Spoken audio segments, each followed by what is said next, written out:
The phone rang exactly 1 year after I stopped existing. Unknown number, 3 missed calls, then a voicemail. Breathing first, heavy, panicked. My mother's voice slipped through the static like a confession that didn't know it was guilty yet. "They're asking questions," she whispered. "Please. If this is some kind of punishment, it worked." I stared at the motel ceiling. Stains, shaped like continents I no longer belonged to. I didn't blink, didn't move. A year ago, she laughed while holding a paper plate slick with barbecue sauce and said it loud enough for everyone to hear. "If you disappeared tomorrow, no one would even notice."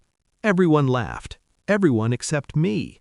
I remember the heat of the grill, the smell of burnt meat, my hot dog shaking slightly in my hand as I raised it like a toast. Challenge accepted. They laughed harder. That night, I vanished. Now, 1 year later, they were finally noticing, and it was tearing them apart. Growing up, I learned how to become invisible without leaving the room. I was the quiet one, the extra plate, the child my mother looked through instead of at. She saved her warmth for men who never stayed and smiles that weren't meant for me. I became her proof of sacrifice, her excuse, her burden. At that BBQ, the joke wasn't spontaneous, it was practiced. I'd heard versions of it my whole life, how sensitive I was, how dramatic, how lucky I should feel to even be there. But that day, something shifted. When she said it, she wasn't joking, she was testing a theory. Later that night, I watched her from the hallway. She was on the phone, laughing softly, touching her necklace like she always did when she lied.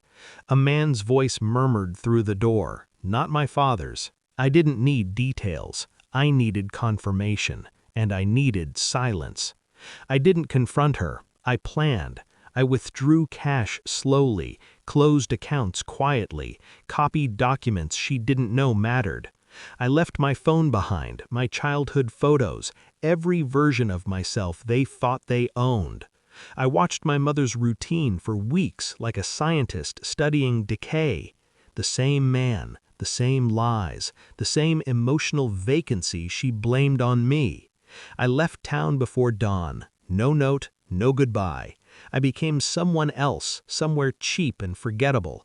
I worked nights, slept days, learned how it felt to exist without being measured. Back home, they told stories about me, that I was unstable, ungrateful, probably using drugs. My mother cried on social media. The wrong kind of tears, the kind that perform.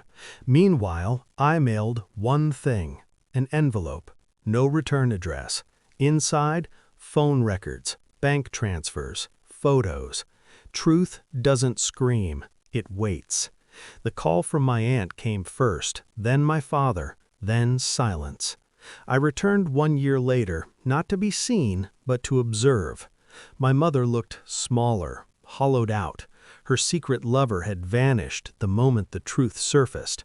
I waited until she was alone, sat across from her at the same picnic table.